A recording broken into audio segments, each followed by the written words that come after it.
कमरे में हल्की रोशनी थी और गुलाबो देवी बिस्तर पर बैठी हुई थी। डानी को देख रही थी और उसकी आंखों में एक अजीब सा आकर्षण था। डानी अब तक घबराया हुआ था, लेकिन गुलाबो देवी की मुस्कान में कुछ ऐसा था जिससे उसका दिल धड़कने लगा। फिर गुलाबो देवी ने धीरे से कहा, आओ ना डानी, और अपने पल्लू को हल्का सा गिरा दिया। उसकी खूबसूरती का साड़ी का पल्लू जैसे ही उसके कंधों से सरका तो डानी की आंखों को कुछ पल के लिए ठहर गई। डानी को लगा जैसे उसके अंदर ही कुछ हलचल मच गई। वो घबरा गया, इधर उधर देखने लगा। गुलाबो देवी हल्के हल्के से उसके करीब आई और उन्होंने उसके हाथों को अपने हाथ में लेती है और पूछा कि तुम इतने नर्वस क्यों हो? डानी ने हल्की मुस्कान दी और बोला, ऐसा कुछ नहीं है, बस समझ नहीं आ रहा है कि क्या हो रहा है।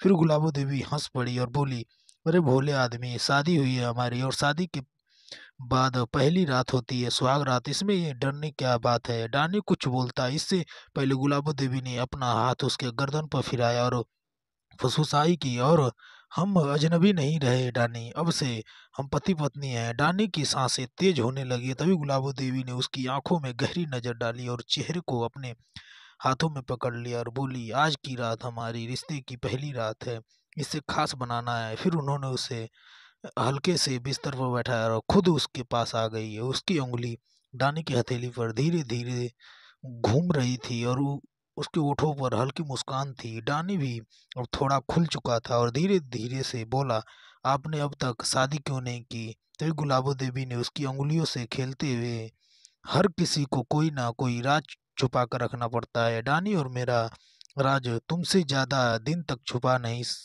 रहेगा। डानी ने हैरान से और उसकी ओर देखा, पूछा, कौन सा राज? तभी गुलाबो देवी ने उसे थोड़ी ऊपर की और हल्की सी मुस्कान के साथ बोली, हम, लेकिन अभी नहीं, पहले हमारी ये रात पूरी हो जाए, फिर मैं तुम्हें सब कुछ बताऊंगी। फिर वो और नजदीकी आई और उसके ओठो डानी के कानों में पास आए और डानी, आज की रात सिर्फ हमारी है। अब डानी पर दिल जोर से धड़कने लगा।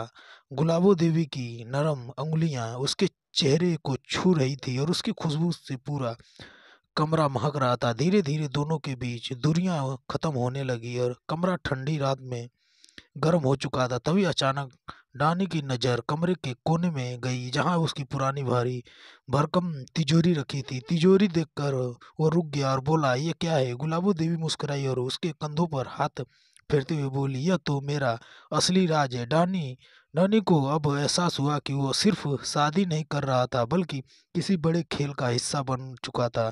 कमरे में हल्की रोशनी और गुलाबो देवी की खुशबू भरी सांसें माहौल को और भारी बना रही थी। धीरे धीरे डानी ने और करीब आ रही थी।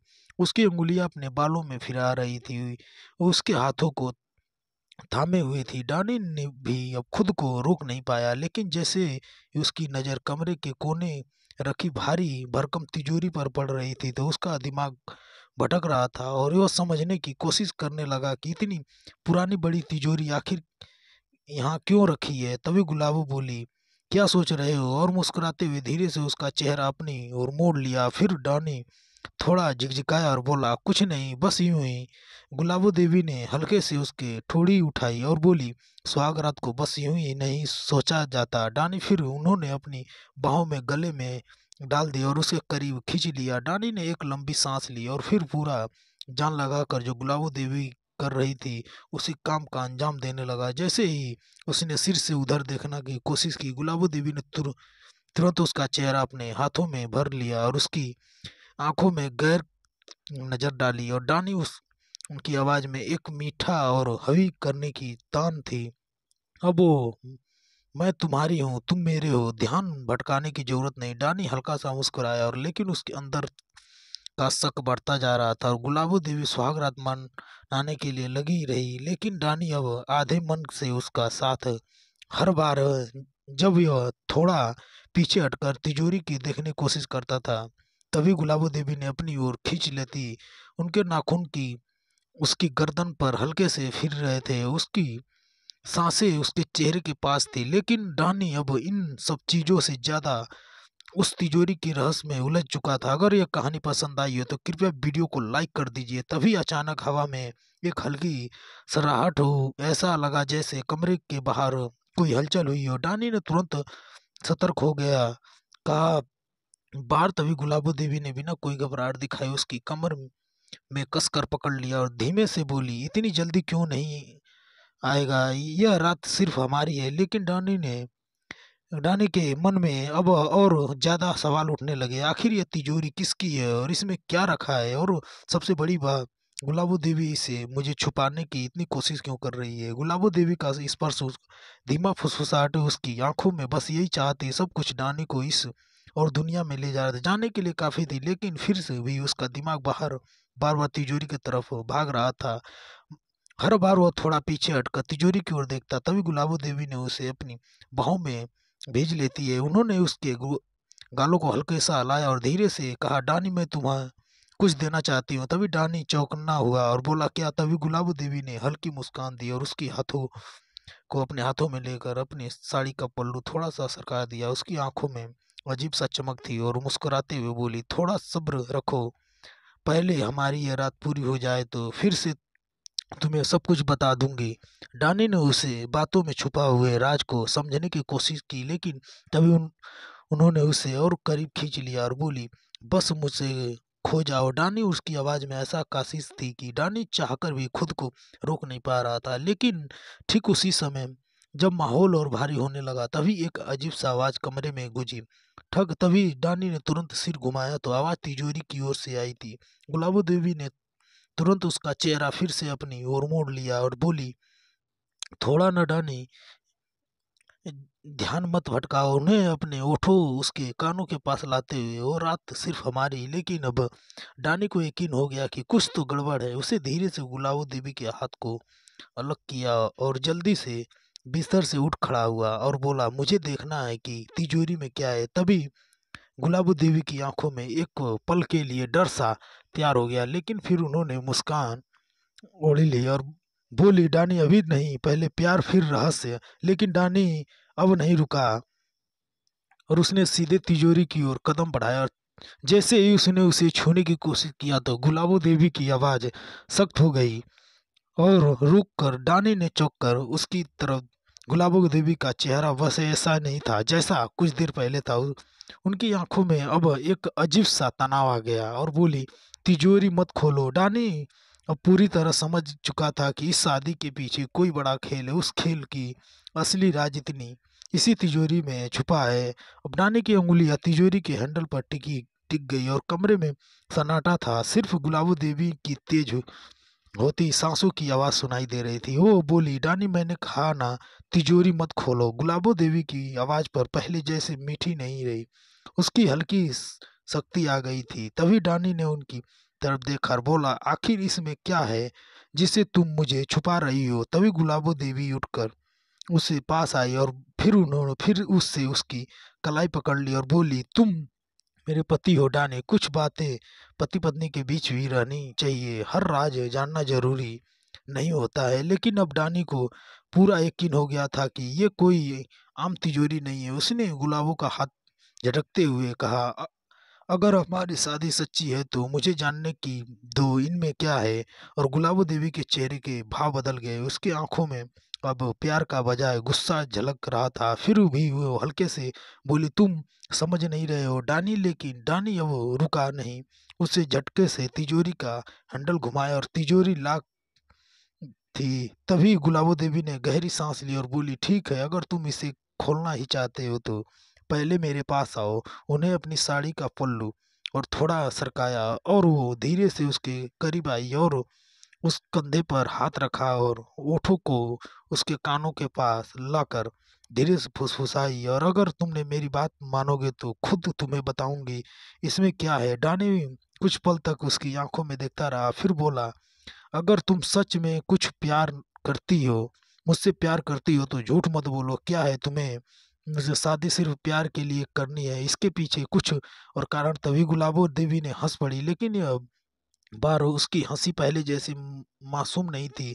अभी बोली, तुम बहुत तेज हो डानी, लेकिन जितना तुम सोच रहे हो खेल उससे कहीं बड़ा है। डानी ने गुस्से से नजर आए उसकी तरफ देखा और वो अब पूरी तरह समझ गया था कि वो किसी साजिश में फंस चुका है। लेकिन तभी वो बोला, तो फिर बताओ सच क्या है? गुलाबो देवी ने उसे गर्दन पर अपनी उंगली फिराई और मुस्कुराते हुए कहा, पहले प्यार आज वो तिजोरी का राज जानकर ही रहे। गुलाबो देवी ने अपना रूप पूरी तरह से बदल लिया था और उसके चेहरे पर कोई नरमी नहीं थी। वो बोली, डानी, अब अगर तुमने तिजोरी खोल ली तो सुहाग रात तुम्हारी आखिरी रात हो सकती है। यह सुनकर डानी ने कान खड़े हो जा गए।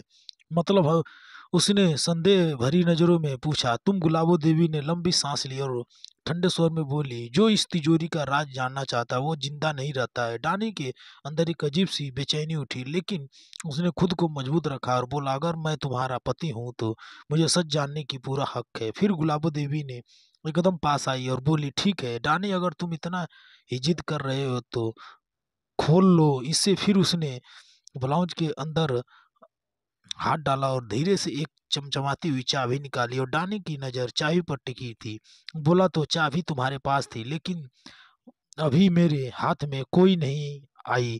तभी गुलाबो देवी मुस्कुराई और बोली, हर खेल में पास अपने पास ही रखने पड़ते हैं। उन्हें धीरे से तिजोरी की चाबी डाली और तिजोरी का गड़गड़ाहट कमरे में गूंजने लगी और डानी की धड़कनें तेज हो गई। फिर गुलाबो देवी ने तिजोरी का दरवाजा खोल दिया। जैसे ही तिजोरी खुली, डानी का मुंह खुला का खुला रह गया। अंदर ढेर नकली पासपोर्ट, अलग अलग नामों के पहचान पत्र, नोटों की गड्डियां और एक पिस्तौल रखी हुई थी। अब डानी को समझने देर नहीं लगी कि गुलाबी देवी नंबर 2 का धंधा करती है। तभी घबरा कर पीछे हटा और बोला, तुम कौन हो असली में? तभी गुलाबो देवी हंस पड़ी। बोलो, मैं वही हूँ जिससे तुमने शादी की, बस थोड़ा स्मार्ट हूँ, तेज हूँ। अब डानी की पूरी दुनिया हिल गई थी। जी, जिस औरत से उसने अपनी गरीबी का कारण अपनी जिंदगी का सहारा समझा था, वो असल में अपराधी है कि दुनिया में बड़ी खिलाड़ी निकली।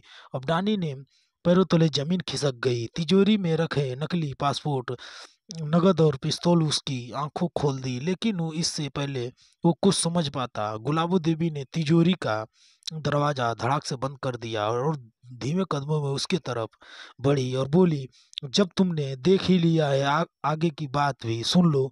फिर गुलाबो देवी ने उसकी थोड़ी पकड़कर ऊपर की और उसकी आंखों में अब कोई प्यार या अपनापन नहीं था, सिर्फ हुकूमत झलक रही थी। डानी ने खुद को छुड़ाने की कोशिश की। बोला, तुमने मुझसे शादी की सिर्फ इसलिए लिए की ताकि मुझसे गंदे धंधे में धकेल सको। गुलाबो देवी मुस्कुराई और बोली, बिल बिल्कुल सही पकड़ा। मैं मेरे भोले भाले तुम्हारे राजा। ये सुनकर हंसी डानी खून खोल उठा और लेकिन गुलाबो देवी ने उसे झट से दीवार की तरफ ढकेल दिया और बोली, अब सवाल नहीं करोगे बल्कि हम काम करेंगे। डानी ने गुस्से से, मैं गंदा काम नहीं करूंगा। गुलाबो देवी हंसी और बोली, नहीं करोगे क्या?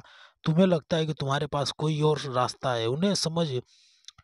उन्हें पास रखे डॉर से एक फाइल निकाली और डानी के सामने फेंक दी। और डानी ने जब फाइल खोली तो उसके होश उड़ गए, क्योंकि हर पेज पर उसके ही नाम से अलग अलग फर्जी दस्तावेज थे। तभी उसने हल्का कर पूछा, ये सब क्या है? सभी गुलाबो देवी ने आंखों मारते हुए कहा, ये सब तुम्हारे नाम बने नकली अकाउंट्स, फर्जी आईडी और गैर कानूनी लेन देन के कागजात हैं। डानी को अब यह समझ आया कि सिर्फ गुलाबो देवी का पति नहीं बल्कि उसके धंधे का मोहरा बन चुका था। फिर डानी ने गुस्से से कहा, नहीं, मैं ये सब नहीं करूंगी। तभी गुलाब ने देवी ने उसके शर्ट के कॉलर को पकड़ लिया, अपनी तरफ खींची और फुसफुसाई, पहला काम कल रात तुम्हें नकली नोटों का एक बड़ा सौदा करवाना है और ध्यान रखना, अगर काम बिगड़ा तो तुम्हारी कहानी भी खत्म। अब डानी को समझ नहीं आ रहा था कि वो कैसे इस जाल में से बाहर निकले, लेकिन वह ये बात साफ कर दी, सिर्फ गुलाबो देवी का पति नहीं बल्कि उसका अपराधी का दुनिया एक कैदी बन चुका था। अगर वो कहानी में यहाँ तक आ गए तो वीडियो को एक लाइक कर दीजिएगा।